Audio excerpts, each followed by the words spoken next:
Good afternoon, everyone. Bill Rentschler in the 1011 Now streaming studio. It's Friday, and that means today we have another edition of Inside the Story with the Flatwater Free Press. Again, one of our newest streaming segments that we try and do every single Friday, where we talk with someone from the Flatwater Free Press. Again, a nonprofit news organization here in Nebraska. Again, they put out a lot of really, really interesting content. And again, we kind of do a little bit of a deeper dive and look into the story. So today, again, we're glad to bring in a new crew to the segment. We have Matthew Hansen, editor with the Flatwater Free Press. Matthew, thank you so much for being able to jump in and join us today. You're actually not even in the state right now. You're in Florida at a conference right now. Thanks for jumping in. I am. You bet. I'm in sunny Orlando for a journalism conference where it's currently pouring outside. So that's what I'm doing right now. Well, if you could bring some of that rain back with you, that would be much appreciated. I think my boss, news director here, and as well as Bailey Bischoff, are probably down at that same conference that you are down there. So again, hopefully learning lots of good things that you'll be able to bring back to Nebraska and pour into some of that investigative journalism. You bet. All right, so first, again, Matthew, kind of what we've done with Natalia as well as with Sarah, can you kind of first kind of introduce yourself a little bit, kind of tell us a little bit about your story, how you came to be at the Flatwater Free Press, and what you do there? Yeah, you bet. I am the editor of the Flatwater Free Press. I started it almost 2 years ago now, almost exactly 2 years ago now, with our executive director, Matt Wynn. I am a longtime Nebraska journalist. I spent years as a reporter at the Journal-Star in Lincoln when I was a young reporter with no gray in my beard. And then I spent 16 years at the Omaha World Herald as a reporter and then a columnist. So starting the Flatwater Free Press with Matt, it made a lot of sense for any number of reasons. But one of them is we're trying to bring, this investigative journalism, this in-depth journalism to the state, to both its readers and also to media organizations like 1011. So yeah, it's super exciting, and we're excited to celebrate our 2-year anniversary. Awesome. Well, congratulations on that again. You guys turn out a ton of great content, which I'm sure, again, you're very happy to hear. And again, this week our topic is no different. Again, Sarah Gensler wrote this story, and everyone is probably familiar with LB574 at this point. Again, went through the legislature this last legislative session. And can you kind of walk us through, again, kind of a broad overview of what LB574 is, and then the story that we're talking about today, I can actually pull it up, focuses on Dr. Timothy Tesmer, who's appointed as the state's new chief medical officer. Yeah, I mean, sort of an interesting byproduct of the bill that was passed in the legislature, passed into law in the legislature, which bans certain types of gender-affirming care surgeries, for example, for minors.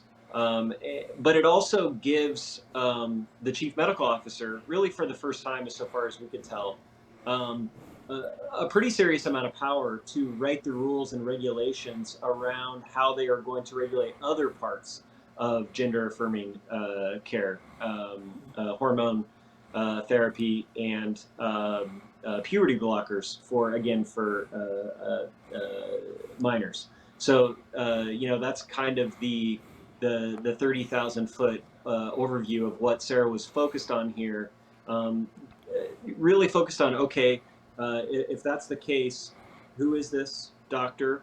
What has he said about this in the past? And sort of what do we know about what he's going to do next? And one of the other pieces of the story, again, is the law was passed again several weeks ago now, and there's been similar legislation that has gone through other states over the last several weeks, but one in Arkansas was recently just ruled unconstitutional by a judge there. And so there's already, again, lawsuits that haven't been filed yet. They will be shortly, I'm sure, against LB574. Can you kind of walk us through, again, it's mentioned here in the article, maybe sort of, again, the 30,000-foot legal standpoint or where we're at currently with this?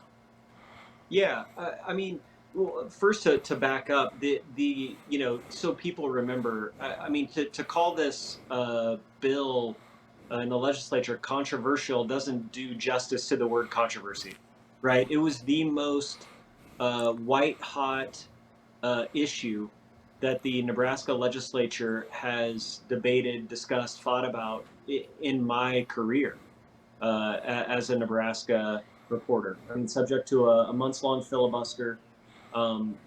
Just the most white hot thing that I can remember. And one of the many things that the opponents of this were saying is this is bound to end up in the courts. And sure enough, there was always going to be court challenges to this. What has changed in the last couple of days is, as I understand it, is this Arkansas court now has struck down their law. It's going to be appealed, but because it's in the same judicial district as Nebraska, Eighth what Circuit, I happens? believe. Yeah, thank you. Yep. What happens?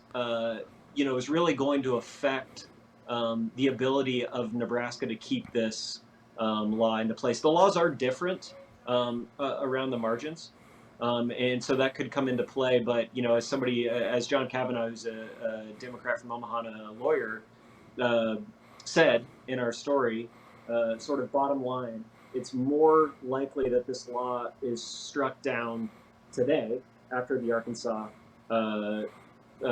court's action than it was yesterday. So this is far from over in the courts, and it's also subject to this separate court challenge that has to do with the fact that they smashed two both controversial issues together in this bill, further restriction on abortion, and obviously what we're talking about here with a ban and other regulation around gender affirming care. They smashed them together in one law, and there's going to be a court challenge related to whether or not that's constitutional under Nebraska state law. So we're going to be watching the court system for a while on this one. Multiple court challenges, again, two different kind of ends. The one is the again, ban on gender affirming care, constitutional or not, and the second one being, again, Nebraska has a rule in its constitution. A bill has to basically focus on one topic, and again, they took the abortion ban and they took this ban on the gender affirming care, put it together. Is that constitutional? So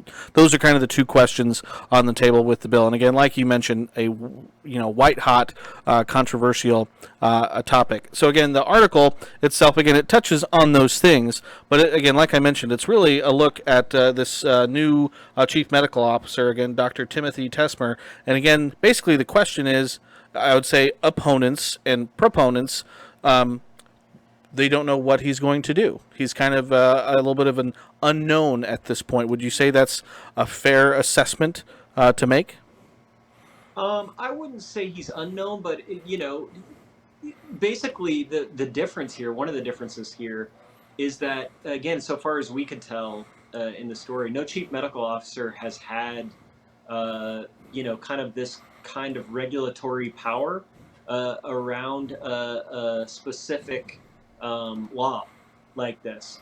Certainly state agencies write regulation. A lot of times the legislature sort of does the broad strokes. They say here's how we're going to do it in the state of Nebraska, and then it goes into the bureaucracy to sort of hash out the details. So that's super common. But this one, it really does place a lot of power in the hands of Tesmer, who's newly appointed by Governor Jim Pillen, who has certainly given some signals that he agrees with the least parts of the ban. But yeah, there is still some question as to what exactly he's going to do and how exactly he's going to do it.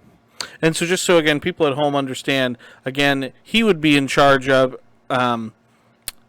basically writing the rules of what hormones or drugs could be used in gender affirming care. The surgeries are still a blanket ban. Is that correct? So far as I understand it, it's not just what drugs I mean, it's basically, is the end result going to be pretty much a total ban with all these other pieces of gender affirming care or not? I mean, that really is some of the power that he has in this situation. He can either sort of keep it low, regulate it to some extent with some exceptions, or he can do something that looks a lot like a complete ban.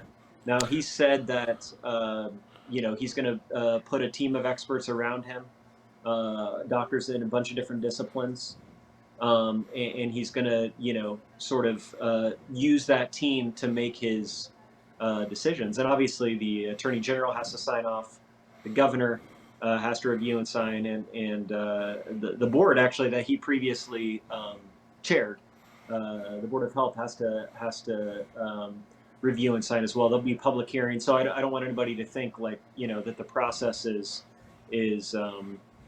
a fait accompli in some way. There's months before he said that this is going to be done, but the fact remains that there is a fair bit of power in his hands. And again, this is not a job where you generally have that kind of power over this kind of thing. I mean, the chief medical officer, I think the longtime state epidemiologist referred to the chief medical officer in the story as a patronage type of job. So it's just not tended to be a thing that had this kind of power in this arena. And so, yeah, Tesmer, again, just a little bit of his background. He's from Grand Island. He graduated from UNMC back in the early 80s, and he's worked as an ENT for over 3 decades. So, again, he has a lot of experience. He joined, again, the Board of Health, I believe it was, just a few years ago. And now this position he holds now, again, it is a political appointment. He was appointed by Governor Pillen. And again, Governor Pillen obviously is in favor of LB574 and everything that is in it. So again, it will be interesting again over the coming weeks and months as these rules and regulations are tried to rolled out to kind of see which direction Dr. Tesmer will go. And again, that's kind of the basis of the article. There's a lot in here of people who know Dr. Tesmer, have worked with him professionally, have a good opinion of him. But again, there's just, which direction is he going to go? So it'll be really interesting to kind of see how this plays out for Nebraska here over the next few months. Yeah, it really will. And it's I'm glad you underlined that. We talked to other Nebraska doctors for this story, people who know him, people who've worked with him. And, almost to a person, they really respect Dr. Tesmer. They consider him a good doctor and a person who is kind of methodical, evidence based in his approach. So yeah, all eyes, supporters and opponents of this law are gonna be on him. One eye at least on him, and the other eye on the court challenges to this law. And it's October 1st, I believe. Correct me if I'm wrong there. October 1st is when the gender affirming care ban goes into effect, and probably when a lot of these rules and regulations likely need to be set in place and ready to go. Yeah, interestingly, he's saying that he's not going to be ready October 1st. So the law is going to go into effect, but the regulations aren't going to be in place, which opens up a whole other can of worms for the kind of how it's going to work in the meantime. We pursued answers to that in the story. Ben Hansen, Senator Ben Hansen, who wrote the amendment that led to this bill becoming law and put this power in the hands of the chief medical officer, basically understands it as told us that he understands it as essentially if you were going through this process before, you'll be able to continue. Any other, there wouldn't be any new starts to this medication, these prescriptions in the meantime. So yeah, and nobody really, they're not even providing an estimate as to when they think the regulations will be complete, or they certainly didn't provide it to us. So there's going to be Dr. Tesmer himself says in the story essentially that there's going to be this period of limbo with this law.